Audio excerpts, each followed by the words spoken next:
Well, hello again, and welcome to another episode of the Hyperion Adventures Podcast. I'm Tom. As always, I'm with my gorgeous, super smart, immersive vacation planning wife, Michelle. Hi. Hi, everybody. Thank you, baby. So ridiculous, but we're so glad to have you with us. We're recording this episode on Sunday, September 6th, 2020.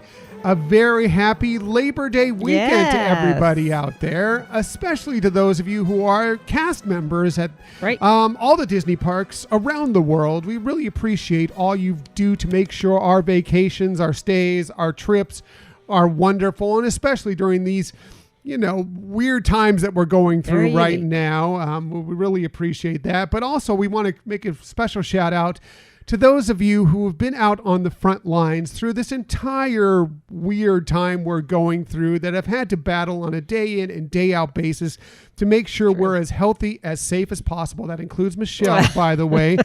But also not only just the healthcare workers and the first responders, but I also want to shout out to the grocery store workers, the delivery drivers, those of you that have helped keep food coming to us, groceries coming to us, all the things that you've done to make sure we've made it through these last several months. We really appreciate that. And I also want to shout out to everybody out there who is maybe scuffling during this time because maybe your job is either you're on a maybe not a layoff, but some sort of a break from your furlough. Thank you. I couldn't think of the word. As usual, Michelle saves me. A furlough, a break. Maybe your job did go away, or maybe you have a small business that's struggling right now. Things will get better. And we are here to support you, and we believe in you, and we know that eventually you're going to get back to where you want to be. So please celebrate this Labor Day and know that we are thinking about you, Michelle and myself. Right. We're rooting for you, and kudos to small businesses. Yes. Support small businesses. So important. Please help the small businesses out there around your community. They are so important to everybody, especially those restaurants that have been struggling. Maybe the small nail, hair, places or whatever. Things that have had difficulty trying to make it through this time and maneuver these circumstances that we're in. So anyway, we move on.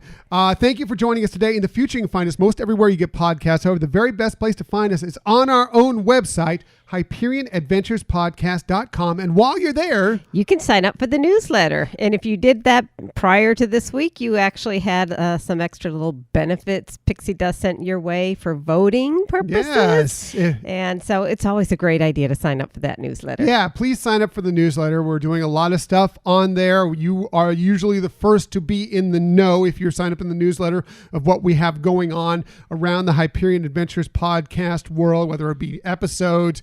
We want your input. I put out a link to a new recipe, or sometimes a classic recipe, on the Disney Dishes blog every week. It's just a way to kind of stay in the loop. And as Michelle said last week, and we hope you listened to it because we had so much fun last week with Pat and Charles from the Conversations podcast. Laughed a bunch. I hope if you haven't listened to that episode or watched the YouTube video, by the way, yet, which is maybe even more entertaining than even just listening to the podcast, please do so. But yes, we did have a poll based on all of our pitches that we put out there, Pat, Charles, and myself. And we have a winner. We do. Drum roll. Michelle will announce the winner here. Yes, with 68% of the votes, Jar Jar and the Fat Man was the winner. Good pitch, baby. Would have known. All the pitches were great. I think they all would have been great shows. To be honest with you, if I were to vote, my vote probably would have gone with Pat's. I thought that his pitch for what was it? Masters of the Order. Thank you very much. Boy, Michelle's saving my bacon already in this show. Masters of the Order with Plo Koon and Kit Fisto, and looking for younglings to bring into to teach them the ways of the Force from across the galaxy. I think is a fascinating pitch, and I would love to see that actually made into a Star Wars series. But we had a lot of fun with it. If you didn't hear our pitches, they're entertaining. Right. They're Charles's fun. was great. Also, Charles was great. I would have voted for that. Michelle's had some great pitches of her own that she threw out there before we even got started. So please, if you haven't listened to that episode, please go check that out. Yeah, it was a lot of fun. We really appreciate that they joined us and did an amazing job with some awesome ideas. And it was, like you said, it was so much fun. And if you haven't, like you said, if you haven't listened to it or seen it, you will not be disappointed. No, not at all. You will laugh a lot along with us. So also on the newsletter this week, we announced our next category for our Hyperion Adventures Disney Hall of Fame. That's out there now. I put it out on social media as well. But in case you're not on one of those things, if you're not listening, subscribe to the newsletter or following us on social media, why aren't you? But if you're not, here's what we're looking for this week. We'll have one more week to gather nominations for it, and then we'll put it up and we'll tell you who it will be on the final ballot. So this category is a parks category. I love it. It is Best Classic Disney Park Attractions. So basically anything that was open in Disneyland or the Walt Disney World Resort prior to 1990, so it's at least 30 years old, is going to be up for, and it can be past or present. They don't need to still exist. If it was something you really love that doesn't exist anymore, or there's only, it's only in one park or the other, that's fine. As long as it was open before 1990, it is up for nomination. So please get those votes in. Tell us your top 5 favorite classic Disney park attractions. Yeah, I was really excited to see that you created that topic, and I think it's going to be a struggle to really even narrow down to 5 for the nominations. All these are struggles. I mean, last time when we were doing the sidekicks, I was just talking to you yesterday. I wish I'd put that one on my list too. I wish that one had made a nomination because they're just so tough. But still, it's a lot of these, we get enough votes in. A lot of them, even if you don't necessarily think they're going to make it, somebody else will vote for them, and a lot of times they will make it on the final ballot, and then it becomes a little bit easier to kind of vote for them as they make it that far. So. And as I mentioned, we did put it out on social media. Hopefully you were following us on social media. If you're not, you can check us out on Twitter at Hyperion Podcast, Facebook, Instagram, and Pinterest at Hyperion Adventures Podcast. We are, as I already talked about, on YouTube. You could watch a lot of our episodes on YouTube. We release those usually Wednesday or Thursday, depending on how slow I am at video editing. It's just the complexity sometimes. Yeah, I am the sloth of video editing for sure.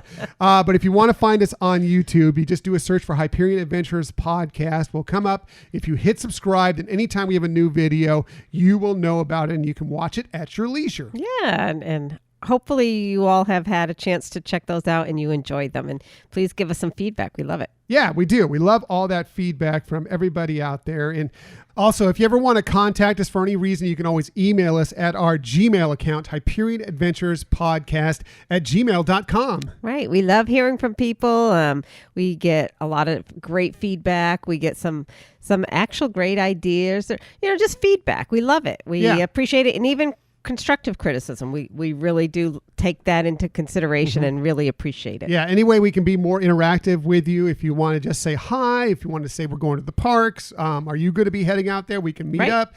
Or, if you want to suggest a topic, whatever the case may be, please hit us up at our Gmail account. Also, we love reviews. Reviews are very helpful to us. I mean, obviously the easiest way for people to find out about the show is to tell a friend. Right. But reviews help in other ways in regards to when people do a search for podcasts. A lot of times shows that get more reviews, higher ratings will come up more quickly. And so people who maybe not have the idea that we even exist out there, they will find out about us. As a matter of fact, we did get a review this week, a 5-star review. It's very kind. And here it is. It's called, it was titled Great Fun Show with an exclamation point. We always appreciate the exclamation points. Says, love the show. It's fun, informative, and a great way to spend some time. And that is from Snow White RP. So I don't know who you are, Snow White RP, but thank you very much for the review. We really appreciate it. If you leave a review, we will read them on the air as well. So that's so sweet. Thank you. Yes, we really appreciate it so very much. So on to today's show. We have lots of stuff for you on today's show, including we now know when we'll get to revisit the Clan of Two in a galaxy far, far far away. We'll talk a bit about that.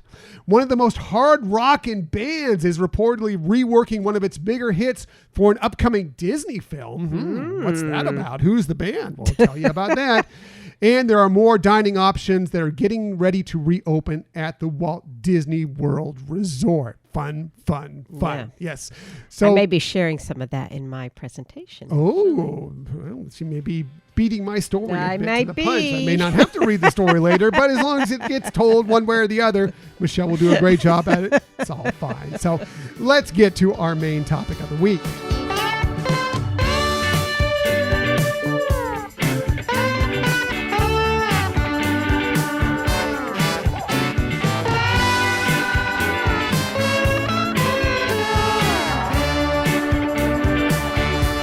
So yes, this week we are going to explore maybe some ideas for planning an immersive Disney vacation, whether it be for the entire vacation or just a day, an afternoon, whatever the case may be. We're going to give you a few ideas. There are so many ways to have an immersive Disney vacation. We can't possibly cover them all, but we're going to go through a few of them that we think, it might be some fun for you. Right. And, even if you're a veteran of going to the parks, it's just taking that moment to look at it differently and appreciate it in another way and have some additional fun than what you would expect. Yeah. If you've gone to the parks, maybe you've done a ride heavy day, attraction heavy day, whatever the case may be, you've gone numerous times and you're looking to, kind of explore them in a different way, or maybe it's for a different kind of celebration. Maybe you're going as adults without the kids for one of the first times ever, whatever the case may be. We're going to try and give you some ideas on ways to explore the parks. But again, there are so many different things you can do to immerse yourself in whatever particular category you want to. We can't possibly get them all, but we think we found some cool ones that you might be interested in. Right. It was, like you said, there is a lot. It was kind of hard to narrow for the sake of having a podcast episode be within reasonable time. I did too. I think you did too as well. Yes. Okay. So, and I don't know about for Michelle, I did this based on, well, for one thing, we're talking about Disneyland, like Disneyland's actually open, hopefully they'll be soon. We'll see. But also, for when times are a little more standard, maybe, and there could be some things that have been open in the past that I'm telling you about right now that there's possible they may not open in the same way, but just without that knowledge going into it, I'm just going to go based on what we know as what the parks, what the resorts would kind of be like if everything gets and when everything kind of gets back to the way we've experienced it for so many years. Yeah, I mean, I think similarly, I approached it. I did, highlight what you can do now and then throw in some things of what we've experienced in the past that hopefully, like you said, will come back either the same or close to what our experiences have been. But that way, if somebody's got some plans coming up in the near future and things aren't fully open, you still can have a way to approach the parks in an immersive type of vacation planning. And if you're brand new to go to the parks, hopefully this will be helpful to say, hey, Disney World has a lot to offer that I wasn't focused on that direction, and maybe I need to, whether it's one of our topics or another thing that draws you to the parks, say, hey, I'm going to research that aspect of it. Right. So, take it with a grain of salt, knowing if you're planning a trip for next week or next month even, or maybe even a couple months from now, some of these things may not be available to you or available to you in the way that we're proposing. But if they are, and when they do, because I believe that things are at some point going to get back to what we know as normal out of the parks, then you can maybe look towards doing one of these things, or you create your own immersive Disney vacation. And maybe some of these will be some ideas that will lead you to what you're looking for. So let's start with Michelle and her first pick at an immersive vacation. I think I know one that she's done, but I don't know both of them. So I'm interested. You might not. Probably not. Because I think one of the things we talked about was doing a princess one. And I thought about that. I feel like a lot of people know about going with that concept, whether they're taking, like you said, if it's just for couples or with kids. So I kind of wanted to go a little bit off the beaten path. I knew I should have taken the princess one. I was know. like, I'd be kind of funny if I did the princess one. And I'm like, no, when it's all said and done, probably the female of us, really talking about princesses would probably make more sense for people. Should have taken the princesses one. When you had the chance, Shoot. We can look forward to another episode on immersive vacationing. Yes. I guess so. Anyway, I am interested to hear what you're going to talk about. So my first one is romance. Oh. I have Vicky and Minnie here. Oh, so cute. The ultimate. I don't know if you can see him on the camera here, Right. but Cinderella and Prince Charming That's are right. behind us. See, Yes. that's why, again, I asked for this display. Yes. So talking about romance, and again, you're thinking, maybe as a couple. All right. So starting, and the way I approached it was like, where would be a great place to stay? What are some activities that would be immersive into that topic? And then obviously eateries as well. So first of all, looking at where to stay, and what I would recommend in this topic is the Riviera.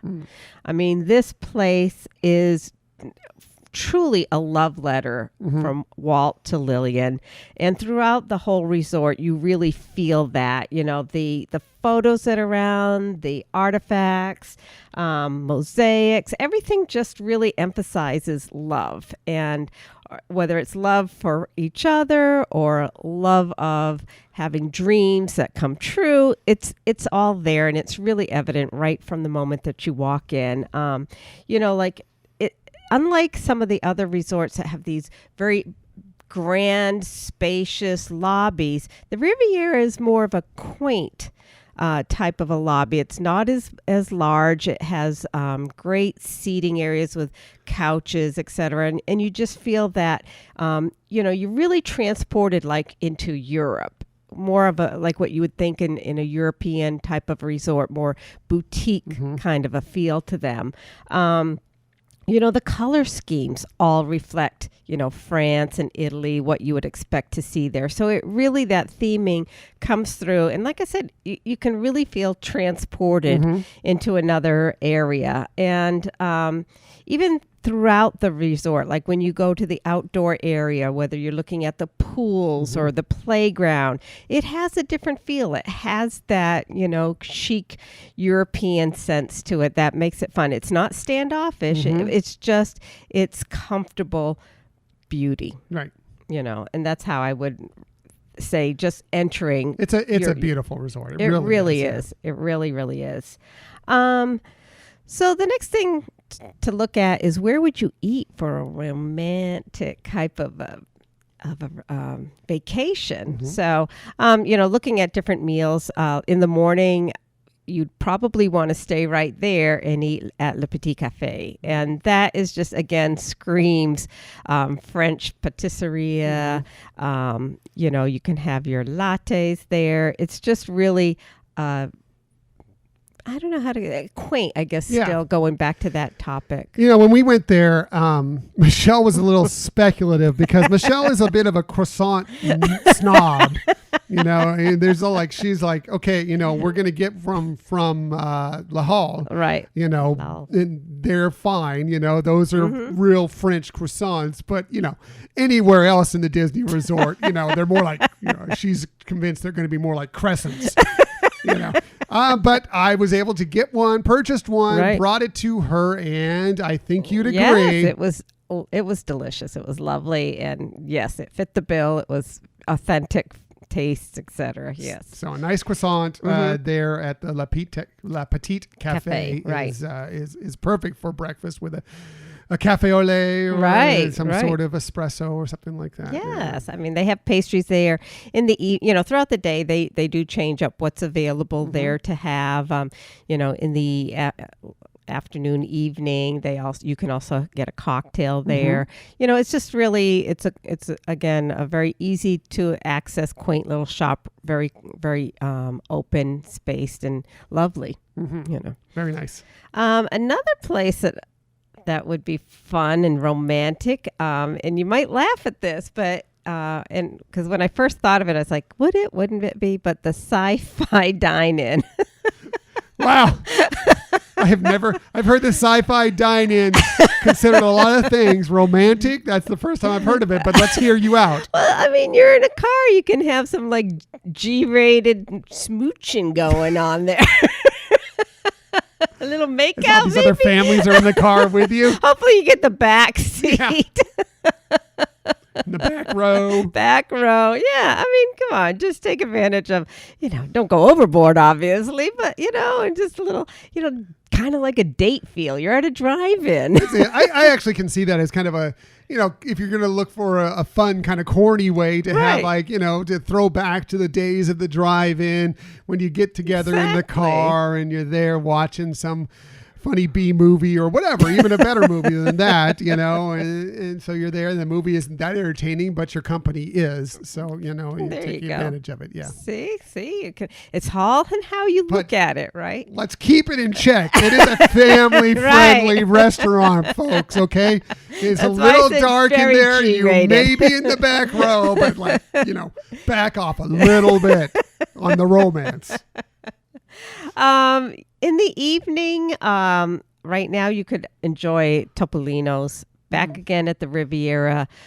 We've experienced that resort and that restaurant, and it's phenomenal. Excellent. It is phenomenal. It's and one of the interesting things, and I know we've said this in the past, but I think it bears repeating with this topic, is even though you could, there's ambient noises going around, it was easy to have a conversation between the two of us. And I don't, the way that they've had it set up that you can do that is just fabulous, because it didn't feel like we were trying to shout or that, hey, let's not even bother trying to talk. It's just too noisy here and we'll just enjoy the food. But we really were able to easily have a conversation throughout our meal. And the meals were, as I said, superb. Yeah. They were one of our favorite restaurants, right? Now, yeah, at all the resorts for sure. Exactly, and coming soon, Cinderella's Royal Table. Yes, coming back. Yeah, it will be reopening for September 25th. Reservations will start being able to be done on September 11th. So that's really great news. And again, another romantic location. It will be Sans Princesses for the time being. But I've gone into that restaurant without princesses, and it really is romantic. She's a princess anywhere she goes, so we don't need other princesses. Yes, they all scurried away. Yes. Sure. Oh, she's here. We cannot live up to Michelle. We'll come back when she's done. I really don't feel that way. I do.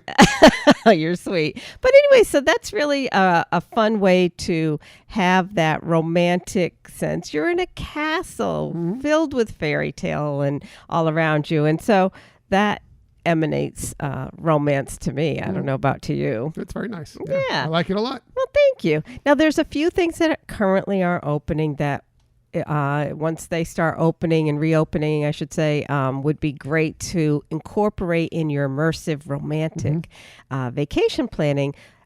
Tea for Two at the Grand Floridian Garden Cafe. Right.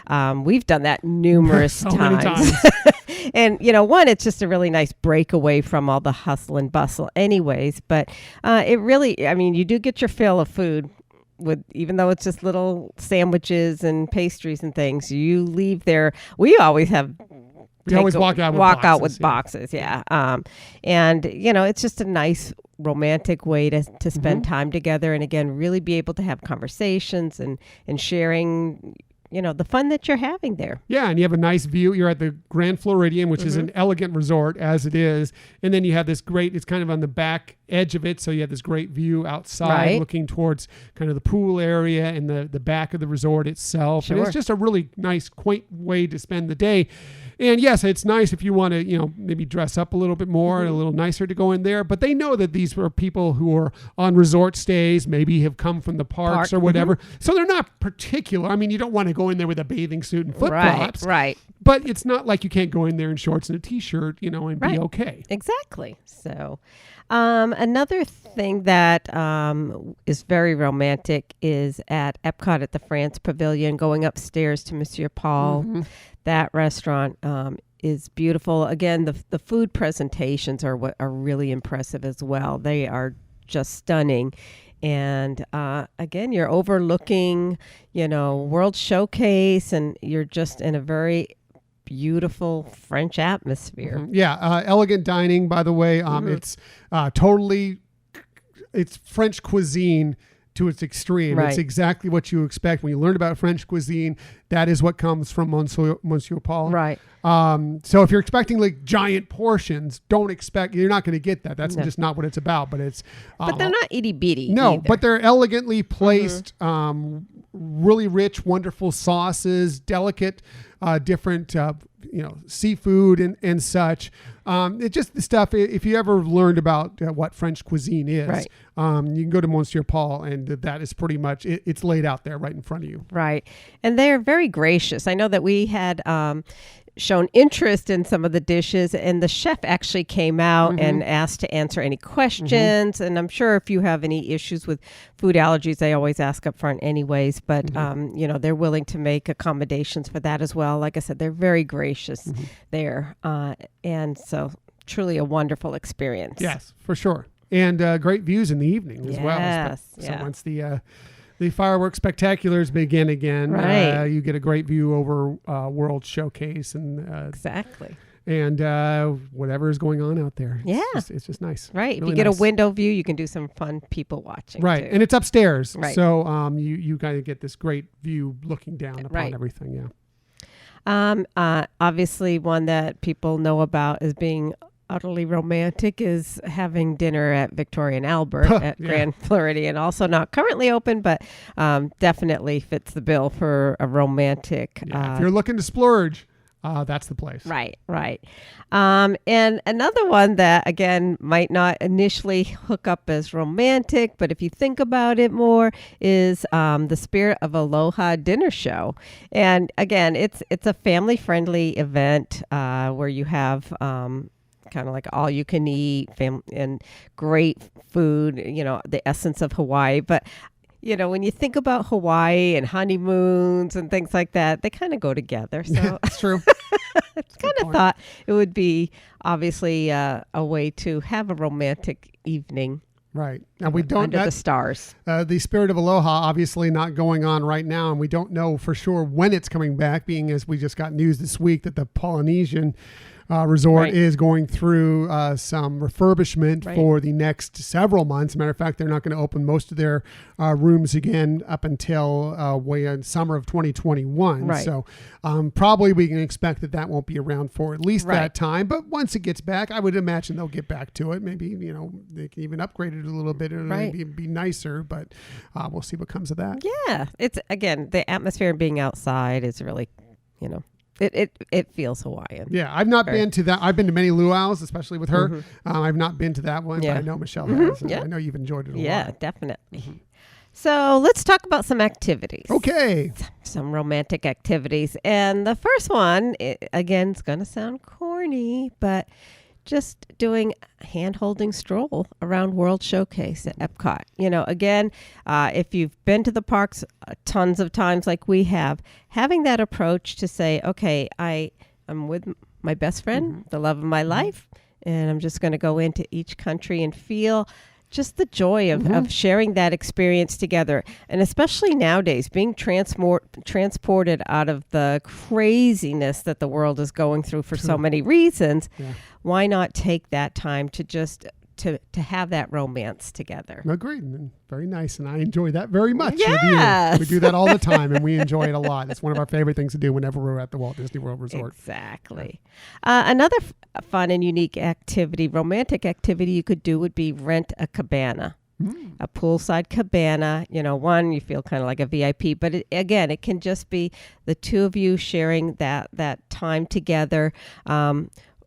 I'd probably recommend doing it earlier in the day before all the the parks let out and the kids come with their families. Not that that's bad or anything like that. And you still have, your sense of privacy in the cabana, but just to have a little bit more opportunity for some alone time. Plus, if you're splurging on a cabana, take advantage of it as much as possible. Exactly. So they are available right now at the Grand Floridian Resort, the Disney's Contemporary Resort, Beach Club Villas, and the Yacht Club Resort. Okay. So they are currently there. If you want to do that, you can go online and check for the number to call for reservations of those. Yeah. So, and then there's obviously activities once things reopen more that, go along with the romantic theme. So one of them that you can start planning for now is the Drawn to Life. It's the Cirque du Soleil show that if you are interested in purchasing tickets starting for February, those are available online. Oh. And so it's already there. You can see the stadium seating. You can pick the location that you want to. They have February and March right now available for not every day, but throughout the month. And so you can start actually booking those reservations if you have some plans coming up for February or March. It's good to know because I wasn't even sure if it was coming back because that show started right around this time, this craziness started happening. And so I was like, I don't even know if it's going to exist anymore, if we're ever going to get a chance to see it ourselves, because we were excited about it. Right. And we saw so much about it at the D23 Expo. Mm-hmm. So it's good to know that it's still around. Right. I mean, you never know. Things may change again, but at least for right now, you can set it up in your plans if you're looking for those months. Nice. Right. Another really romantic, easy and not very expensive is a horse-drawn carriage ride, and they used to offer those at Fort Wilderness Resorts in Port Orleans. Right. So that's a nice little romantic, horse-drawn carriage together. We've talked about doing that at some point as we walk by the Fort Wilderness one. Often we're like, oh, maybe we should do that sometime, and we just never have taken advantage of it at this point. I know. Especially around the holidays too. Right. Sure. So another fun romantic thing that you hopefully will be able to do in the near future would be, is, let's say, indulge your senses in a spa treatment, whether you're doing it as a couples or you're each having some alone time to then share about later on. It's a fun thing to do. There you go. Another thing you could do is that we've talked about doing, we've seen from our resort window many times, is renting a pontoon boat, with a captain, obviously, to take you out over the Bay Lake. Mm-hmm. Or into Seven Seas Lagoon. Yeah.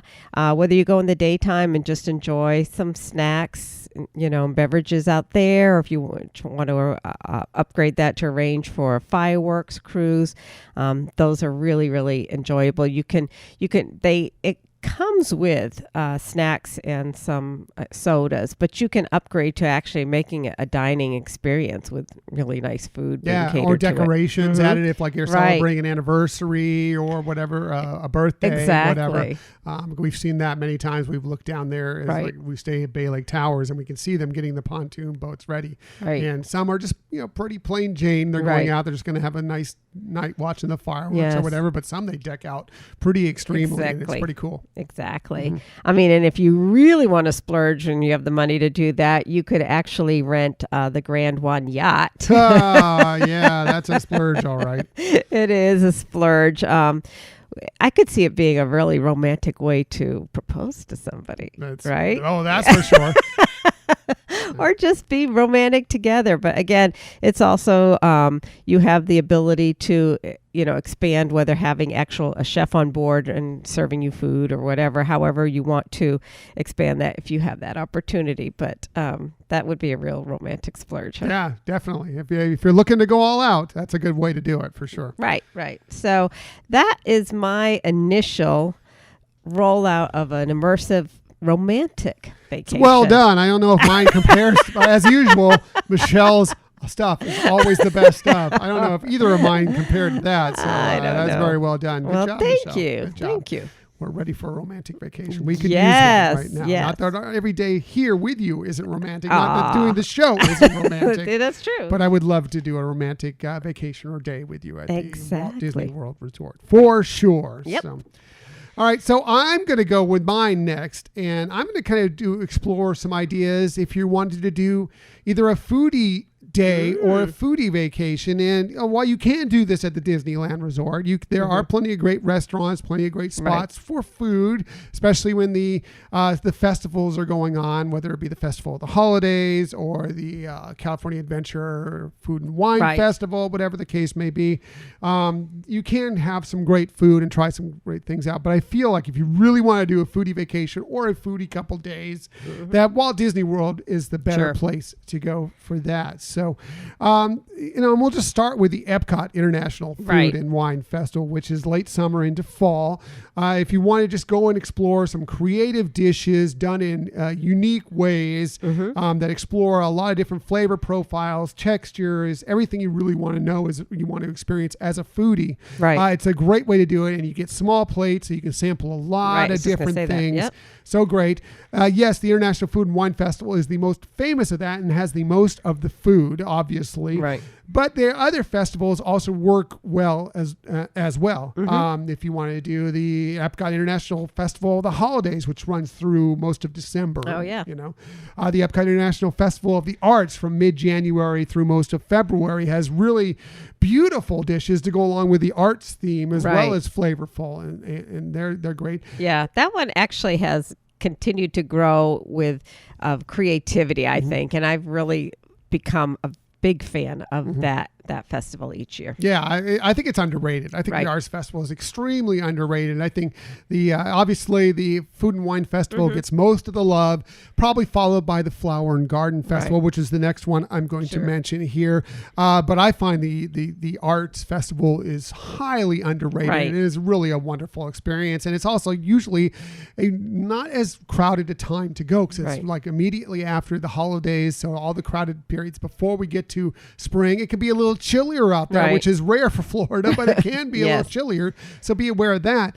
But usually the crowds aren't bad, and this is a really great experience to check out. Yes, I find that festival has more visually beautiful food that they're serving at the different kiosks. So. So definitely I would highly encourage that. But also, yes, as I mentioned, the Flower and Garden Festival, where they really explore a lot of the things that are grown throughout our communities. They usually use a lot of the different ingredients that you could find around the world, around our country, and along with the wonderful topiaries and all that. It's really, really an excellent experience as well. And it's a great time to walk around if you want a romantic day at the parks. Flower and Garden Festival is phenomenal for that. So also, if you're going to be at Epcot anyway and you're looking for food, be sure to go through Living with the Land to see how food can be grown. There are different ways they're trying to create more food, make food easier to grow. Yes, exactly. And then you can go and stop at Sunshine Seasons or or if you want to sit down, a more regular sit down meal, the Garden Grill, and you can sample some of the stuff that they grow right there and Living with the Land, which is kind of interesting. So also Epcot, if you don't want to fill up completely on your small plates as you go from kiosk to kiosk, there are some exquisite restaurants within Epcot to fulfill your foodie wishes if you want. You already talked about Monsieur Paul in the France Pavilion, which has the wonderful delicate dishes created in the classic French style all the way back to Escoffier. Just amazing food. Like I said, you're not looking to, if you're used to the giant plates of barbecue and all that, that is not what you're getting there, but it is wonderfully prepared food in a very romantic setting. If you want something more interesting and spicy, you might want to go to Morocco and try Restaurant Marrakesh. Features dishes with a North African kind of Middle Eastern flair, some great spices, great flavors. Also, Spice Road Table, which is another wonderful spot that it has really great food as well. In both of those restaurants, I really appreciate how the cast members can really help guide you to what type of foods you like and to kind of give great recommendations. Yeah, especially when we're in the times when they actually had the people from the countries that come out there. Unfortunately right now, because travel is restricted, we don't have that benefit at this moment. But when you're there, when it is normally when you have people from those countries actually helping you with the food, they can kind of help describe these things for you and help you through if you're maybe a little questionable about Right. what am I actually eating Yes, here if yes. you don't The know level what of they might be. spice, Right. etc. Exactly. So another great place, not brand new, but fairly new, is Takomate over in Japan, which is spectacular Japanese-inspired food, Wagyu beef, duck, sushi. They have a tasting menu. There's a la carte plates as you want. They also have a chef's table if you want. This is one I should have actually. I didn't look it up when we were doing our luxury one. Right. But they have a chef's table there for $180 per person. If you want to have a beverage pairing with 6 of the courses, it's a 9-course meal, by the way. It's another $100 on top of that, but it's a 3-hour dining experience for 6 to 8 people, and it just sounds magnificent. If you kind of like Japanese cuisine, it seems like a really elegant and wonderful way to spend a foodie evening. Exactly. I have read a review on that, and it just sounded spectacular, and definitely something, if you could try out, it would be a great, wonderful food experience and VIP experience. Yes, for sure. Now, if you just want something more of a classic steakhouse, you're looking for a steak and potatoes or whatever, Le Cellier in Canada is a really wonderful classic steakhouse with a little bit of a Canadian twist to it, obviously, being in the Canada Pavilion. But they have great steaks, seafoods, chops. It's an excellent restaurant to go check out for sure. Not always easy to get into. No, but we've found regularly now, especially if you go, even if you can't get a reservation early, check in. If you get to Epcot during the day, go to guest services and check out, because a lot of times things will pop up and become available. You just never know for sure. So it can't hurt to try, even if you can't land that reservation right away. So if you're going to go, and I wouldn't say Magic Kingdom is the best spot for a foodie vacation, but there are some good restaurants there. At least there's a couple that we really appreciate, and it's one of these places is one that we go to every single time we have a trip to Magic Kingdom, and that is the Jungle Navigation Company Limited Skipper Canteen. It's awesome. Now it sounds quirky because yes, it's a restaurant that's focused on the Jungle Cruise. It's based on the Jungle Cruise. They have some of the same Jungle Cruise kind of jokes going on throughout it, whether you sometimes told by your host, sometimes you just experience them as you're walking through the room and checking out some of the stuff. But they really have exotic and interesting food combinations. It's a lot of Asian fusion, South American dishes, African-inspired dishes. It really is a wonderful exploration of some interesting styles of food that you may not get to experience many other places. That is so true. And I can't say I'm the most adventurous for foods. I can't say I'm to the extreme where it's just all, meat and potatoes kind of girl. But I have caution with some dishes, and I have found that this has been a great experience for me because they do have some really unique things. I love how they have, with their seafood, they have, what is currently fresh. So, what you taste one visit might not be there the next, but you might have something even more wonderful that you weren't ever expecting to try. And they're really helpful again also at trying to guide you at what things would be, something that you would appreciate with your palate. Yeah, definitely. A lot of great stuff there. It's I love everything I've tried there.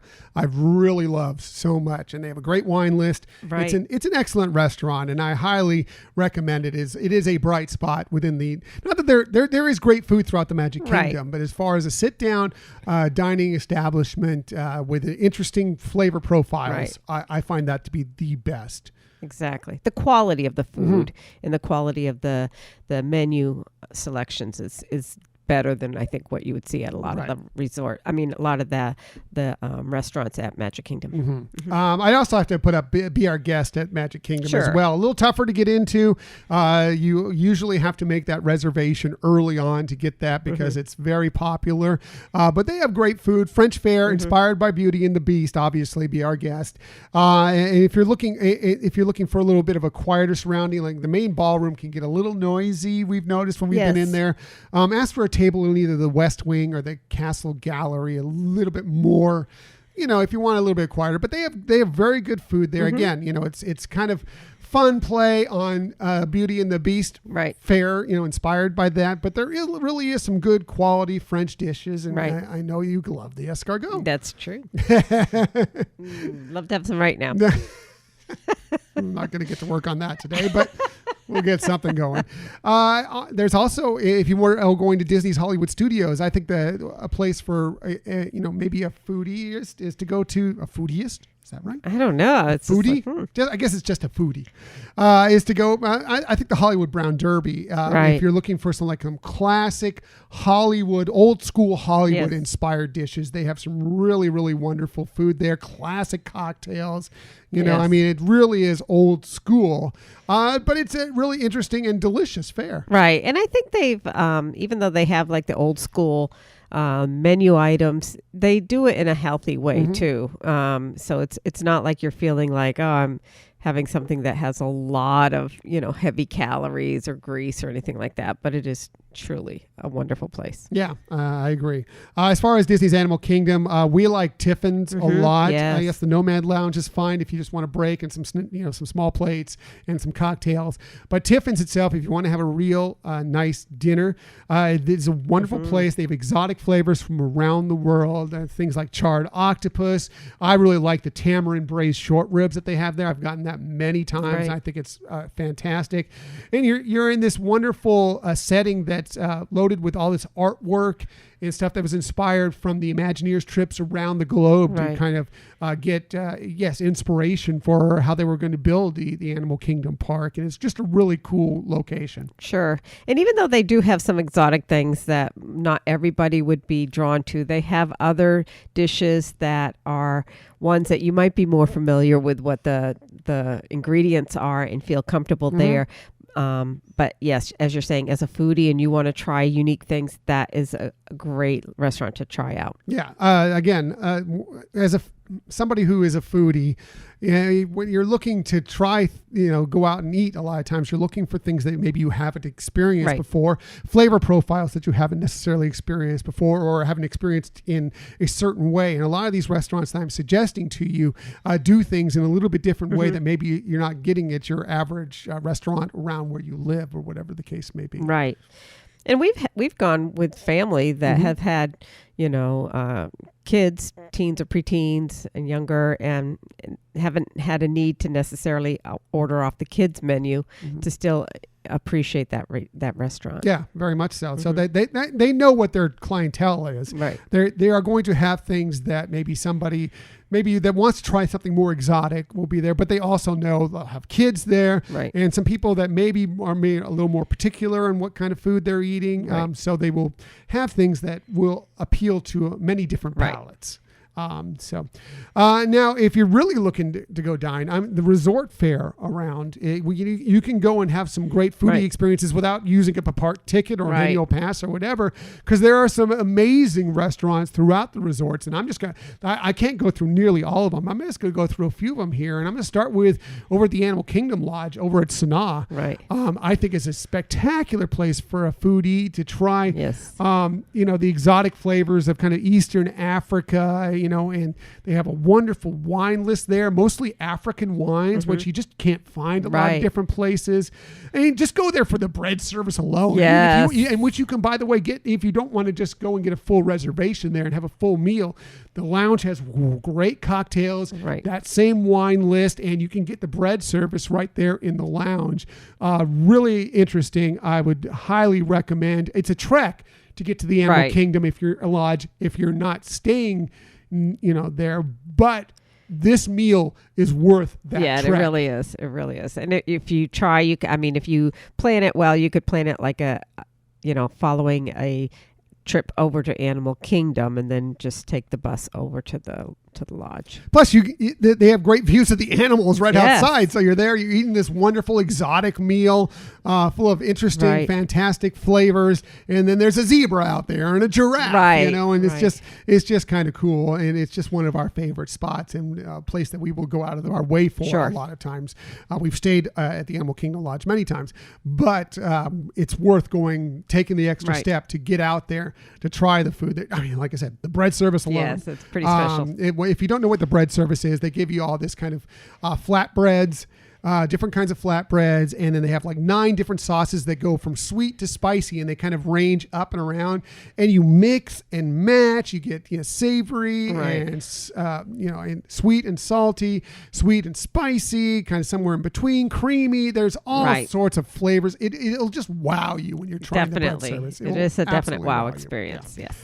And it also hits very different palates, because maybe some people like more of the spicy stuff. Some people like more sweet stuff, more creamy, whatever it is. There's like some sour in there, some things like that. If you like any different things, there may be one sauce you like more than the others, or a combination you like more than the others. So definitely worth a try.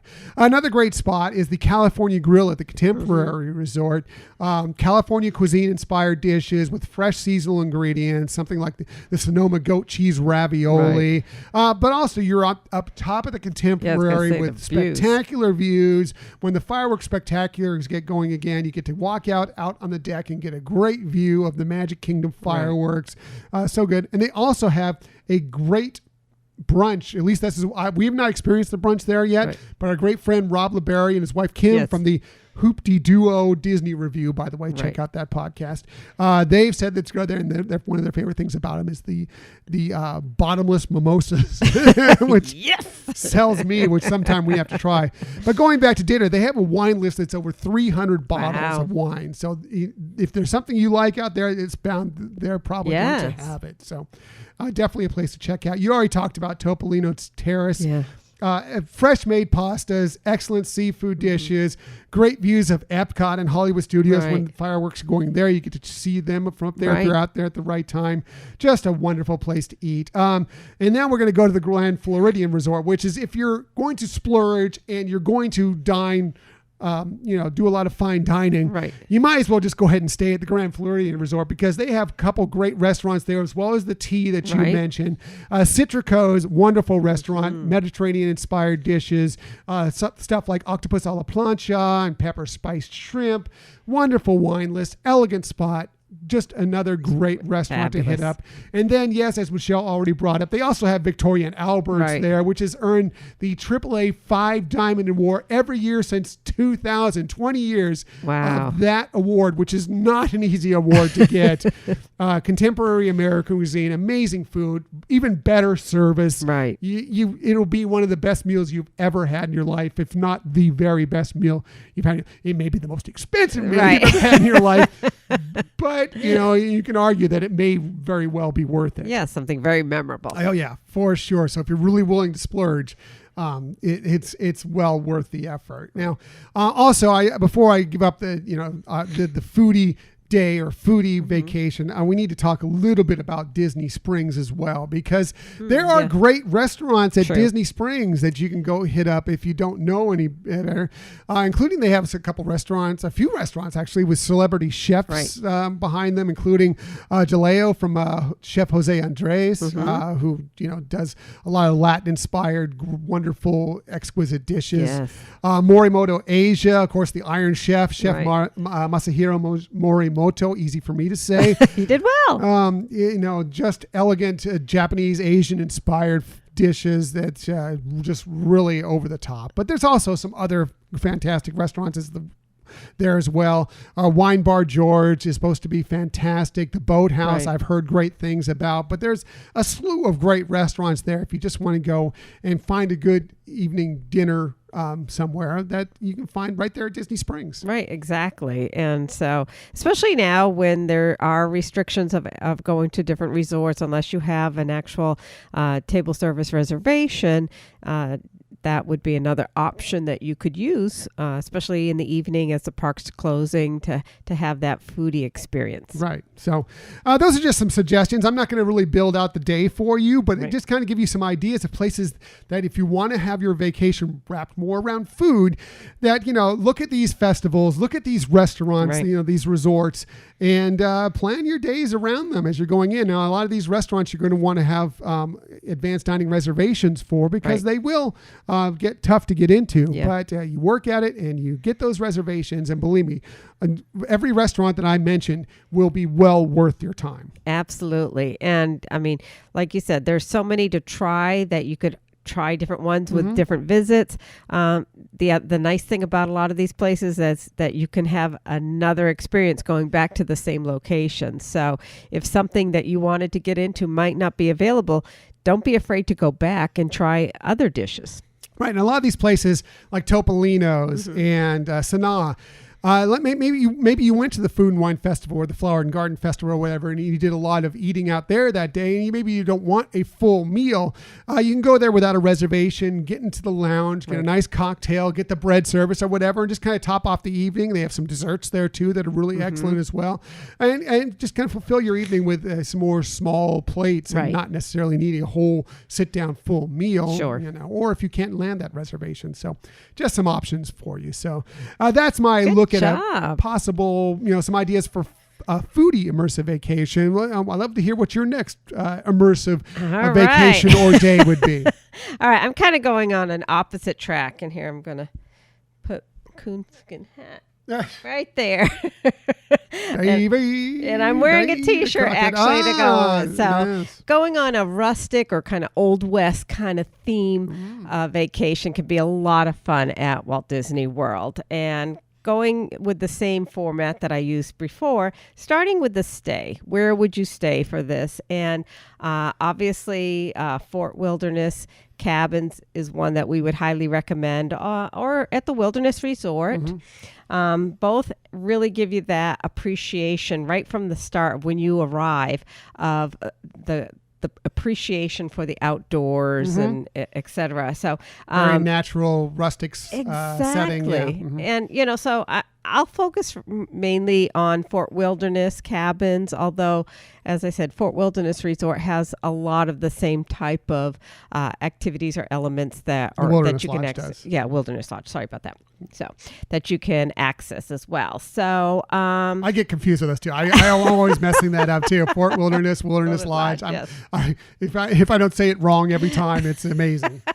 So we've stayed at the cabins quite a bit. We love them, obviously, because of the ease and convenience that you get of having a full kitchen, having, a living room area that's spacious, having more areas for sleeping if you have other family members or whatever, people with you. So there's a lot of convenience associated with that, having a picnic table outside your cabin and a way to do charcoal grilling, and that's all cleaned up for you on a daily basis, etc. So we love the cabins, but starting out again with the lobby, when you first arrive there, the lobby is a rather simple looking building, which really gives you that comfortable feeling. And what I've noticed about that going in and just observing is that is the lobby that kids love. I think that's the one that they feel the most comfortable in because it just has that rustic feel. It's not overwhelming. I mean, some of the lobbies can be really big and there's a lot of desks and a lot of space. And exactly. This is small and quaint. Or it feels like everything around might break. Right. And like Floridian. Right. Yeah. And like the other lobbies where they have a sitting area with the smaller chairs and tables and playing cartoons on the TV.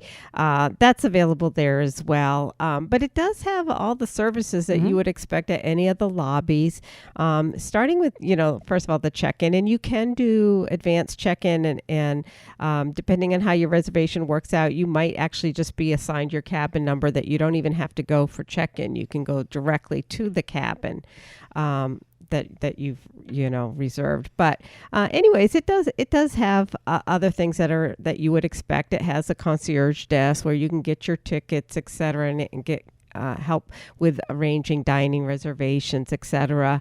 But they also have some services that you don't get at other resorts. One being is that you can go there to rent a golf cart. Yeah, we've done that. Yes. And so they're really helpful there. Especially on the more busy times of the year, you want to reserve a golf cart. If you're really planning to do that, you want to do that in advance. You can go online, get the phone number and make that reservation. But but it's a nice convenience to have there. Obviously not available right now, but hopefully it will be returning, as that's the same location where you would do your check-in for the airlines and handling of your luggage, Right. etc. But the other service that they provide that you don't get at all the resorts is if you want to rent a car. Let's say you've taken Magical Express to get there and your stay is on property, so you haven't needed a car, but you want to then get a car to do something else later, or part of your trip you want to explore, the Central Florida area. You can rent a car from the location that's on property, and they will come to Fort Wilderness Cabins. It's so easy to do. I know. I do it all the time. For pickup right there at the lobby entrance. And so we would just recommend that you arrange the pickup time the day before.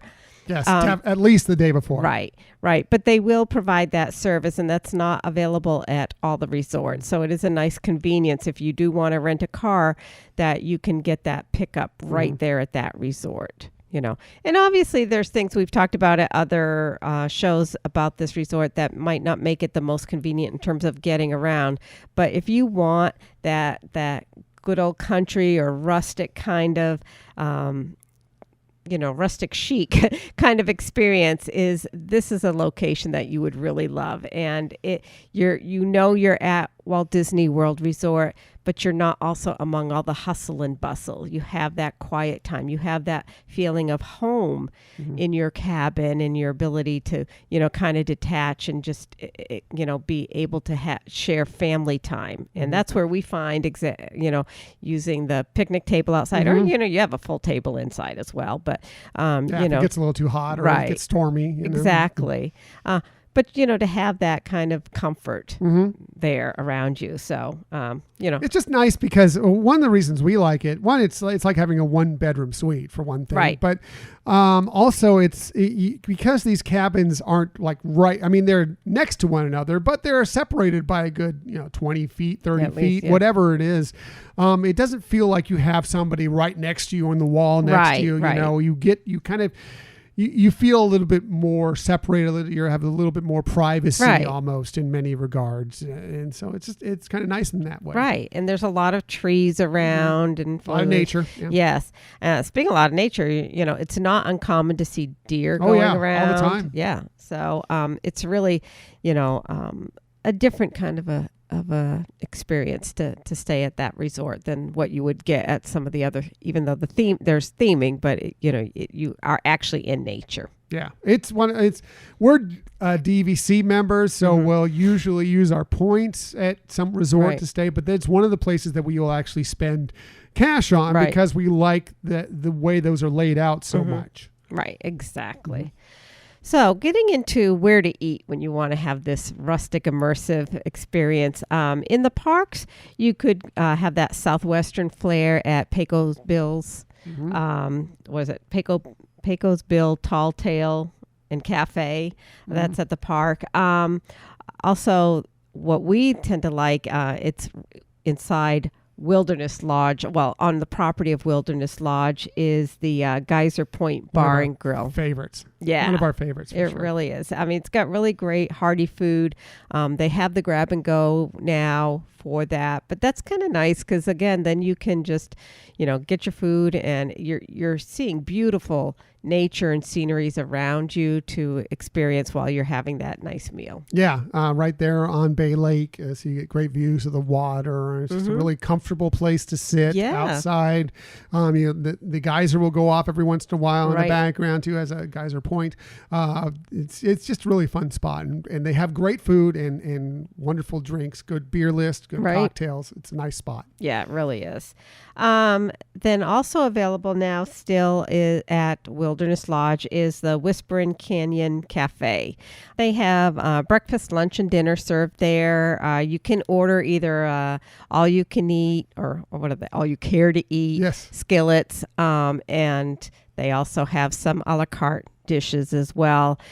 It's one of those kind of like rip-roaring kind of fun places to go, especially kids. They love it. They love the atmosphere, the sing-alongs, the cast members, have quirky names and just really put a lot into making this a fun experience. But again, it's kind of like your Old West theme kind of resort and restaurant. Yeah. So we just adore that kind of a vacation. For sure. You know. So much.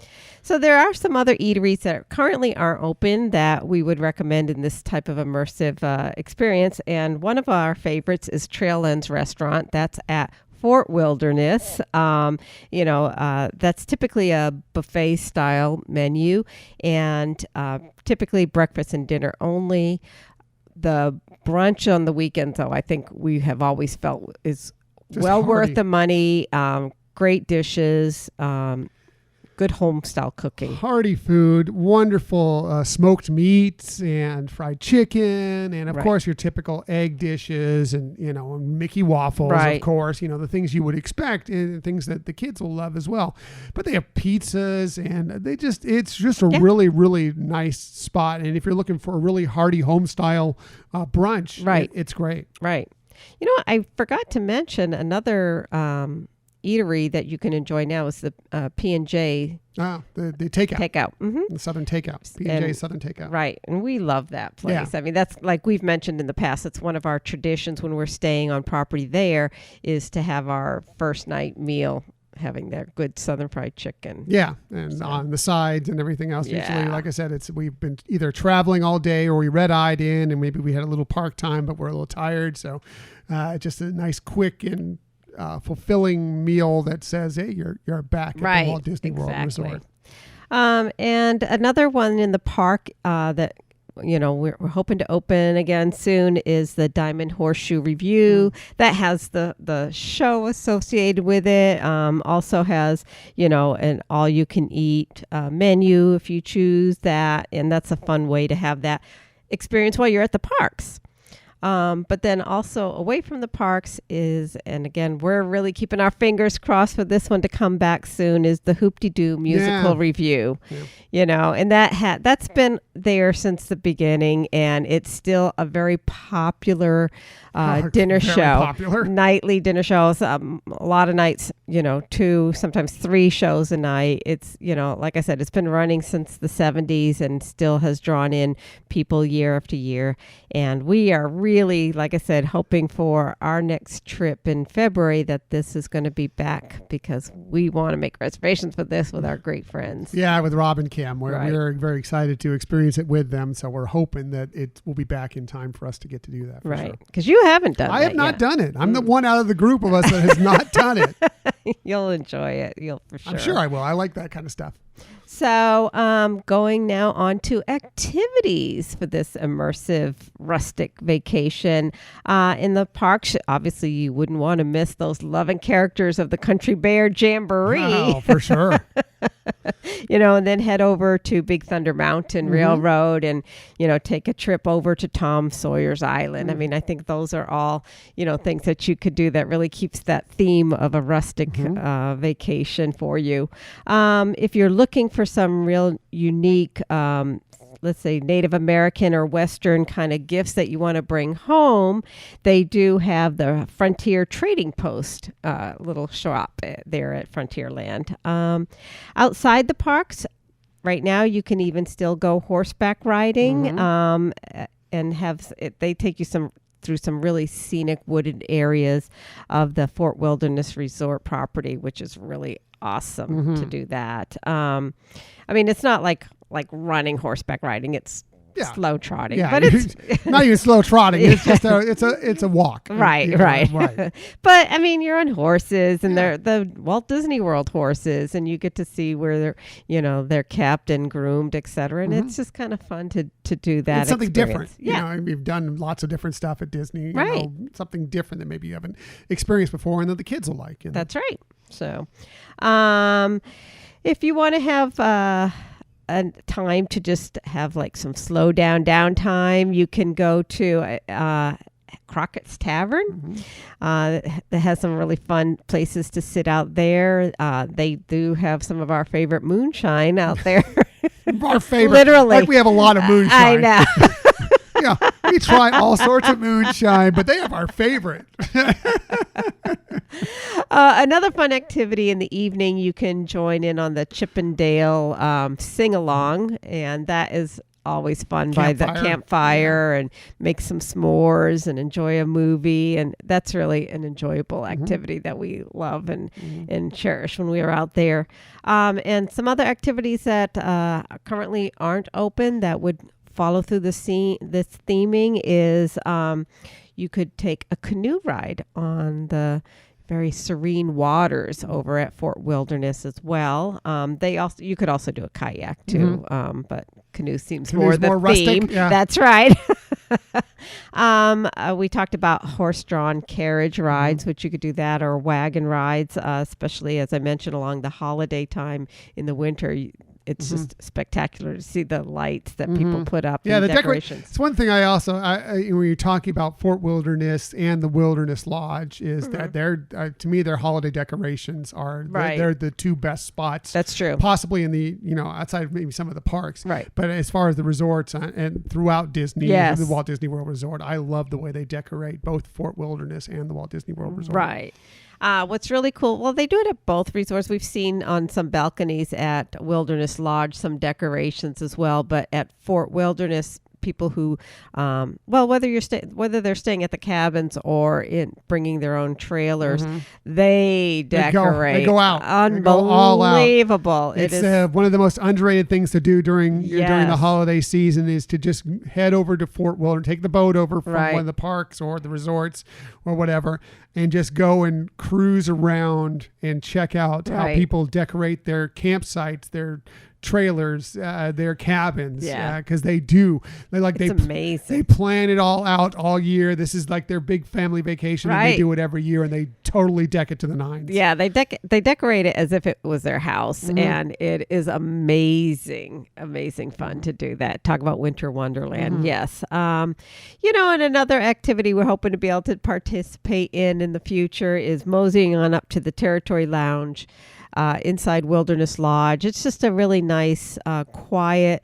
It's one of those underrated little lounges that a lot of people just bypass, and so you can easily get a table there. In the holiday season, they have drinks that are themed with the holidays as well. So we tend to really enjoy that as well. So. Anyways, that is my review of a rustic, Old West kind of type of vacation to have. I love it. I think either my mouth is getting tired or my brain or both. Like I said, there's so much to go through here on these days or these vacations if you want to experience them in certain ways that we've gone obviously through a lot of these. So I'm going to breeze through my last one really quickly because pretty much... Because I talked too much, I'm sorry. No, I did too. I went through all that food. No, I think this is all great information. I think people are going to love it. But I think if you're talking about, in my last one is, of course, as you may have noticed from the last episode, I am a Star Wars fan. And one of the great things you can do at both, not only the Walt Disney World Resort, but also the Disneyland Resort, is you can do a wonderful Star Wars immersive themed day, especially now with Star Wars Galaxy's Edge being open.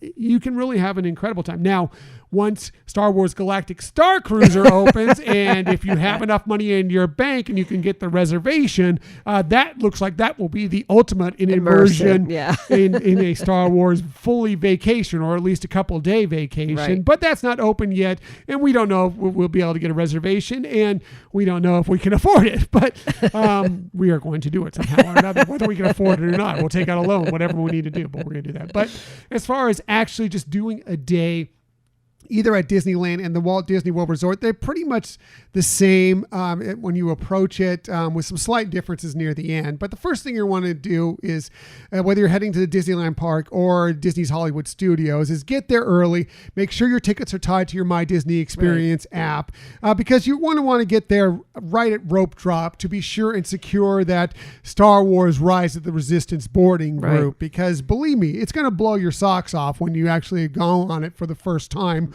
or even if you've been on it for the first time when you go on it again, because it's amazing storytelling. It's one of the most amazing attractions, if not the most amazing attraction you'll ever experience, especially for a Star Wars fan. If you don't get there in time for the early boarding group, there still are some chances later on in the day, but I haven't heard great things about necessarily it being available or being able to land it secure for sure.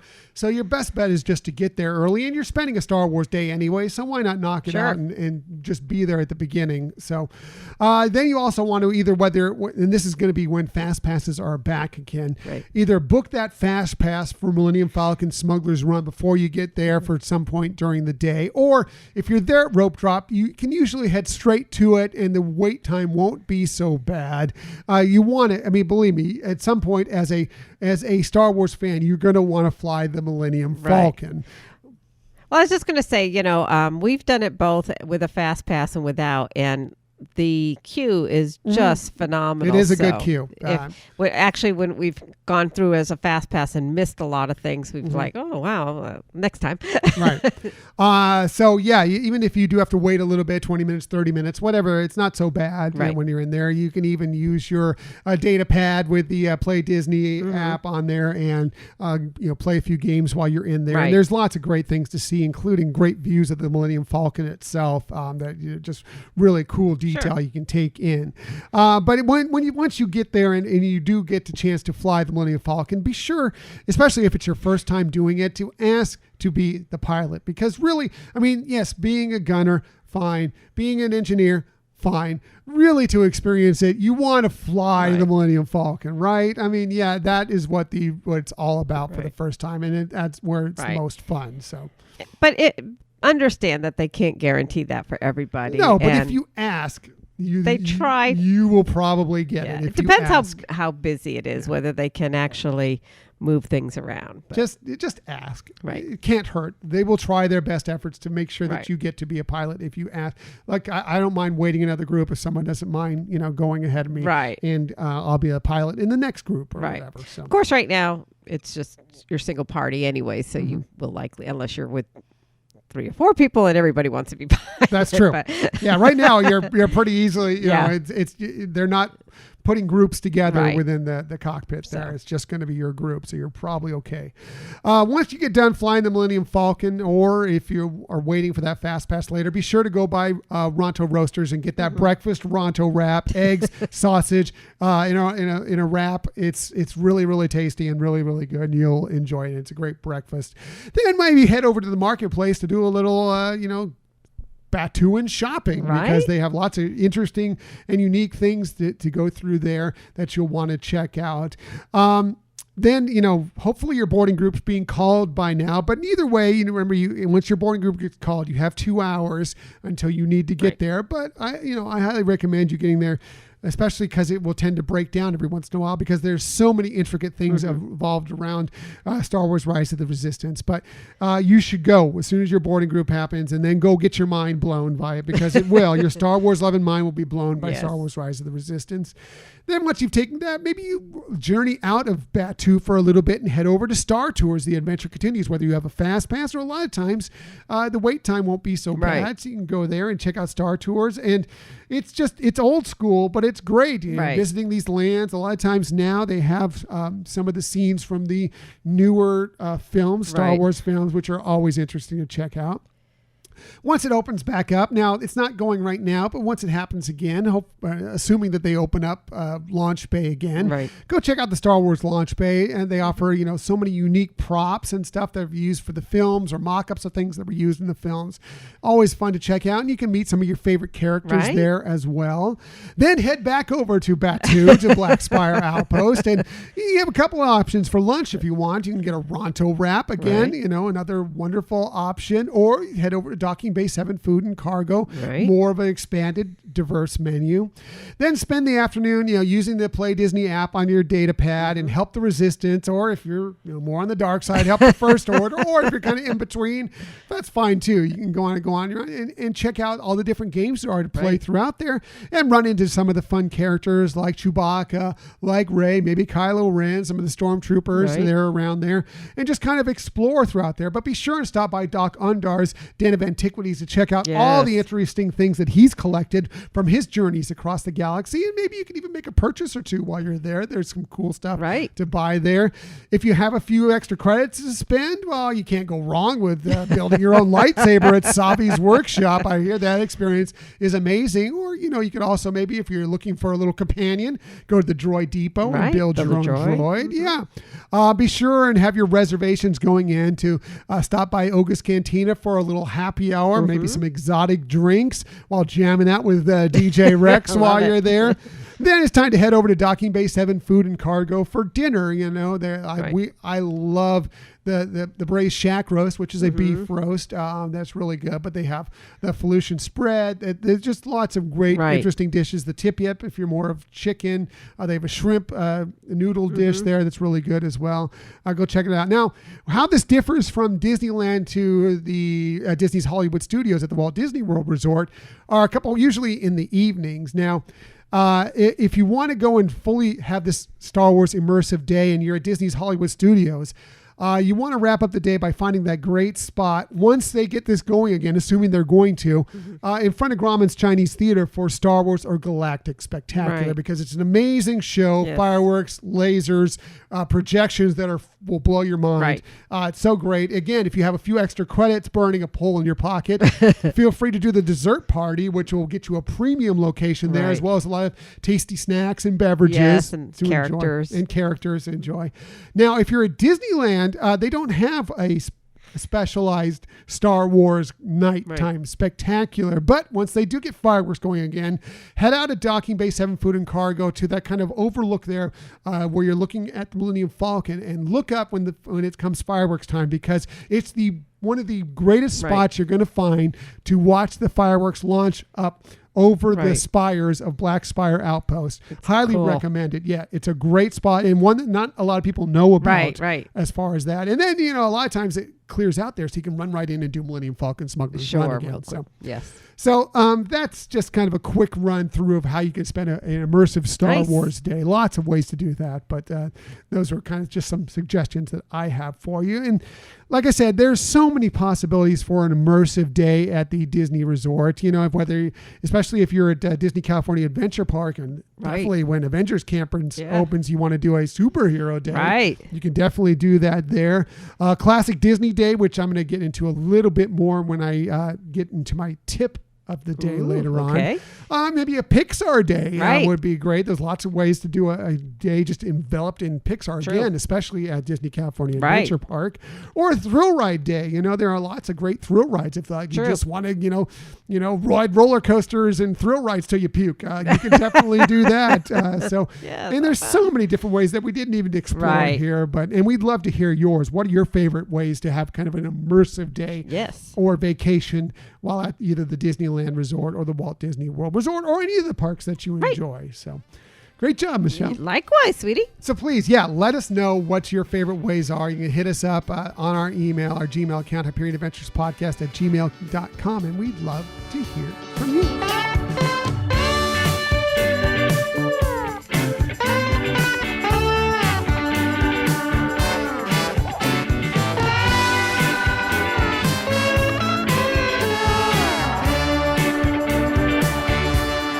So that was a lot of fun looking at the immersive types of days or vacations you can have there. And again, we'd love to hear from you as what you enjoy doing as well. Most definitely. So we've been long, so let's quickly get to the Disney stories of the week. And I'm going to start with the fact that one of the most hard-rocking bands of all time is reportedly set to redo one of its biggest songs for an upcoming Disney film. Now, this is really interesting. When I read this, it kind of blew me away a little bit. This from Collider.com. Metallica is working with Jungle Cruise composer James Newton Howard on an orchestral version of Nothing Else Matters. It'll play a key part in next year's Dwayne Johnson, Emily Blunt movie, the one that we were expecting this summer that unfortunately, like everything else, has been postponed, but I know we're really excited about. Yes. Yeah, so listen to this story. The idea of Metallica working on a Disney movie is sure to raise some eyebrows among longtime fans of the band, but it makes a lot more sense when drummer Lars Ulrich explains how it all came to be. Quote, "It really goes back to Disney production president Sean Bailey, who is a lifelong rock fan and is just all around one of the greatest, most friendly, generous, warm, and embracing people you'll find in the music business. Wow. I think he's always been a Metallica fan, and we've gotten to know each other well. My wife and I are big Disney fans, so there's a great friendship there, and he's always looked for the right match where there was a way that Metallica could contribute to some project of theirs. This was the right fit, with Sean leading the cavalry and with James Newton Howard and his track record and what he's done." So if you don't know who James Newton Howard is, he's an 8-time Oscar nominee, having been recognized for the films such as The Fugitive, Michael Clayton, and The Village. And working with him, as Lars Ulrich said, was one of the major appeals to him being a part of this film. So here Ulrich goes on to say, quote, "James Newton Howard, the man, the myth, the absolute legend. Considering what he's done, it's an absolute honor to have done this with him, and we're excited for the world to hear it. It's kind of an interesting morph because it's kind of, and I don't want to give too much of it away, but it's a very unusual morph in that it's kind of his arrangement of Nothing Else Matters, and we're playing it. We wrote the song, but he took the song and rearranged it to fit something specific in the film, and obviously I'm not going to give any of that away, but we then kind of took on his version of it, and I think it's all that should be said." So he doesn't want to leave out too much more. Yeah. End quote, excuse me. That's, so obviously he doesn't want to give too much away because it must be something very specific, but he said it's kind of an orchestral version of that, kind of hard rockin' song, so really interesting. I never really thought we would hear Metallica being in a Disney film, but I'm fascinated to see how this works out now. Yeah, it sounds really, really cool. I love it. Yeah, so that's really, really cool news and interesting. And I thought, as soon as I saw that story, I'm like, I have to bring that up because I thought that's fascinating. So we as Michelle already alluded to a little bit of this within her topics of the day, we received an announcement of more dining options that are getting set to reopen at the Walt Disney World Resort. This from the Disney Parks blog. As part of our phased approach to reopening, Walt Disney World is adding more guest favorite dining choices this fall at Magic Kingdom Park and Disney's Hollywood Studios, which you'll definitely want to add to your fall dining must-do list. At Disney's Hollywood Studios, there's some Halloween fun in store at Hollywood and Vine, where Minnie's seasonal dining is set to return on September 25th. While it may look a little different than the last time you visited, you can get in the spooky spirit during Minnie's Hollywood Dine with a monster feast served at your table, where you will be able to wave and snap photos of your favorite characters such as Minnie Mouse, Mickey Mouse, and their friends.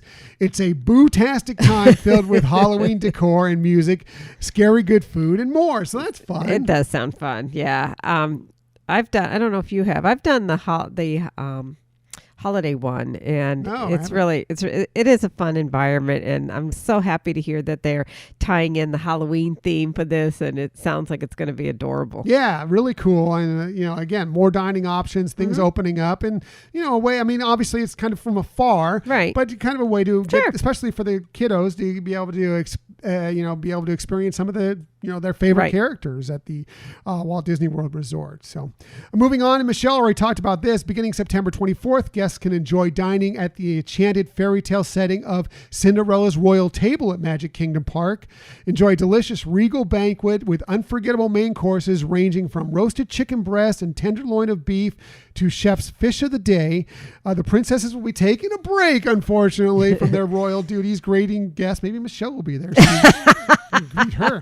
But there will be plenty of delicious fare and fun to be enjoyed in this beautiful one-of-a-kind restaurant. So that's good. Again, another place that you can have a nice meal, especially right there in the castle. Very nice. Yeah. Who doesn't want to eat in the castle? Exactly. Moving on, both of these immersive dining experiences will be available for reservations on DisneyWorld.com and in the My Disney Experience app beginning on September 11th. Additionally, some more snack and quick service options are reopening soon. Gaston's Tavern at Magic Kingdom Park will return on September 4th. And the ABC Commissary at Disney's Hollywood Studios reopens for walk-in quick service for lunch beginning on October 8th. So more dining options coming back. We're starting to get there slowly. Really slowly but surely, we'll get back to what we kind of know as normal. Finally, just want to wrap up with one more quick story, and that we now know when we'll be revisiting the Clan of Two in a galaxy far, far away. It's from StarWars.com. The story continues. Lucasfilm and the Walt Disney Company announced Wednesday that the second season of The Mandalorian will debut on October 30th, only on Disney Plus, of course. So that's exciting stuff. I know. So can't wait for that. Yeah. Can't wait to visit the child, Baby Yoda, whatever you want to call them, and the Mandalorian and the whole crew again, and see where they're going to explore coming up for season 2, because season 1 was so darn good. Nominated for 15 Emmy Awards, as a matter of fact. So good. So that's it for the Disney Stories of the Week. However, we never leave you without some sort of tip that might help you on your next vacation at the Walt Disney World Resort, someday again at Disneyland, Disney Cruise Line, whatever the case may be. And we always start with Michelle because she has the very best tip. So let's get right to it. Here is Michelle's tip of the week. My tip is really tiny this week, but it's kind of like her. Funny.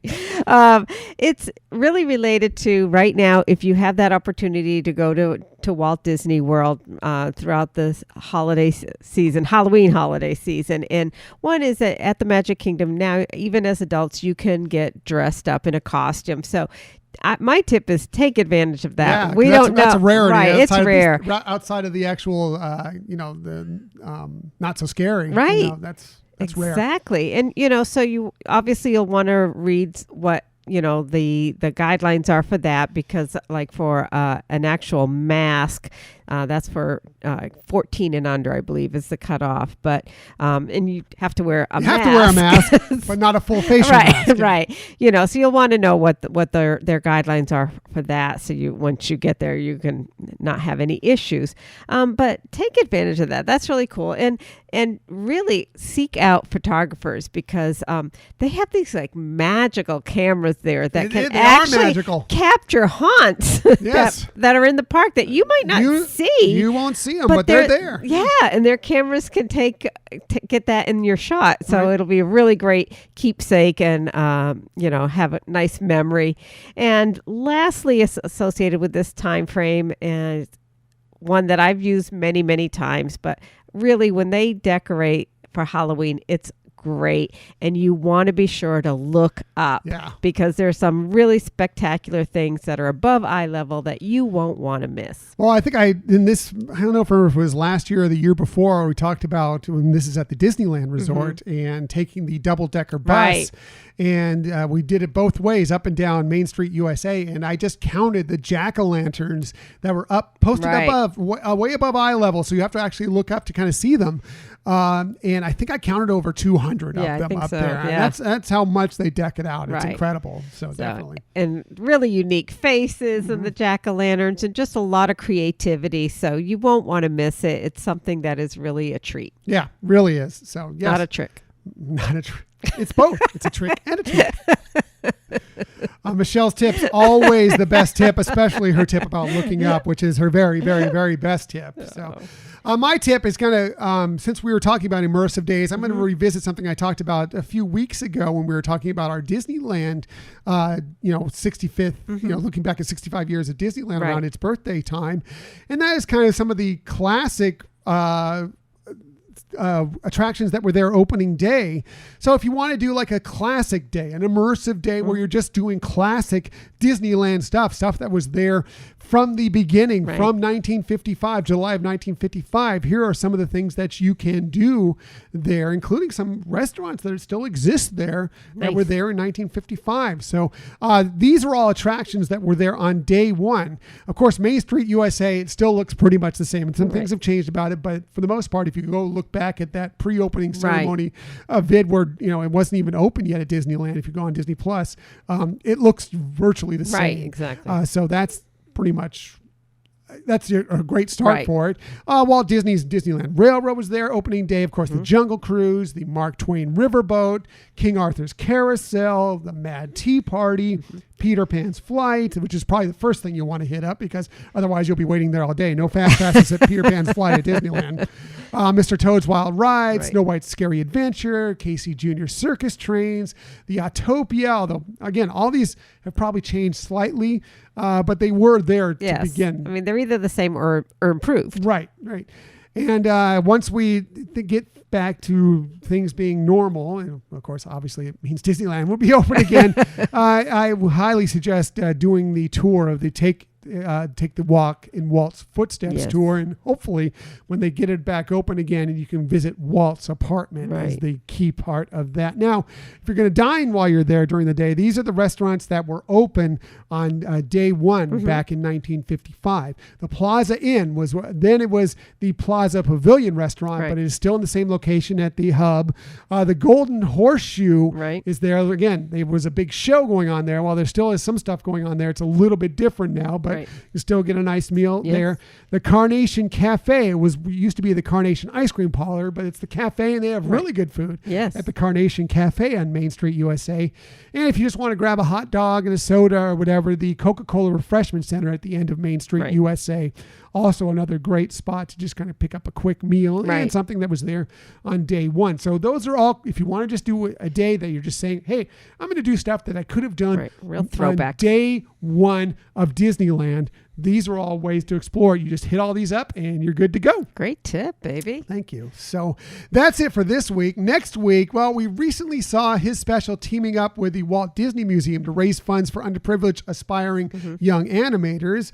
We witnessed his team up with Howard Ashman to become one of the best songwriting teams in Disney history on the amazing documentary Howard on Disney Plus. More importantly, we've been dancing and singing his songs for decades now. He's an EGOT winner, a Disney legend, and we're going to honor him on our next show. It's going to be our Alan Menken appreciation show next week. We're going to talk a lot about his life, his all the things he's done with Disney and some things outside of Disney as well. And I'm sure we'll play a lot of his music, or at least portions of a lot of his music as well. So you will definitely want to tune in for that. And we would love to know some of your favorite Alan Menken written songs from the Disney library, and let us know, and we will share that on the show as well. Yeah, it's going to be a fun topic. It's going to be fun. We love Alan Menken so much, and we appreciate that you joined us today. In the future, you can find us most everywhere you find podcasts, or the very best place to find us is on our own website, HyperionAdventurespodcast.com. And while you're there, sign up for the newsletter. Please sign up for the newsletter. We'll let you know what's going on in the Hyperion Adventures world. It's just kind of a extra way to stay in the know with what we've got going on. Right. And as we've always said, we don't share that email with anybody. It's just to send the newsletter. Yeah. And we don't clog your inbox either. It's just once a week. Usually comes out on Tuesday, midday somewhere, maybe on Wednesday occasionally, but usually on Tuesdays. And that's pretty much it. We don't send a bunch of stuff your way. It's just that one email once a week. You can also follow us on social media, where you have a great time with a lot of different people in the Disney community out on social media. We're on Twitter at Hyperion Podcast, Facebook, Instagram, and Pinterest at Hyperion Adventures Podcast. If you want to watch us for whatever reason, you want to see how pretty Michelle is, you want to see how goofy I am, but also we add a lot of pictures and a lot of different things to help with the storytelling while we're doing this podcast as a visual medium. You can find us on YouTube by just doing a quick search of Hyperion Adventures Podcast. Will come up, hit subscribe, and then anytime we have a new video, you will be the first to know. And if you ever want to contact us for any reason, you can always hit us up on our Gmail account, HyperionAdventuresPodcast@gmail.com. Right. And the other thing that we really love is hearing from you. So whether it's through our Gmail or with a review, we're really appreciative of that. And we always appreciate when you tell a friend about our podcast. Yes, tell a friend. If you leave a review, even better. But mostly we just like being in touch with everybody who, listens, enjoys, or just involved in the Disney community in general. We just have a lot of fun. We've made so many wonderful connections through this podcast, so many great friends throughout the Disney community. We just love getting to know you better. So, please hit us up, and whether it be on social media, whether it be through an email, whatever. We just want to know who you are and really, and talk and have a great conversation. Yeah. So That's it for this week. Thank you for listening to another episode of the Hyperion Adventures podcast. We look forward to sharing some time with you again next week. Until that time, I'm Tom. I'm Michelle. And we hope that you have a magical week. Bye.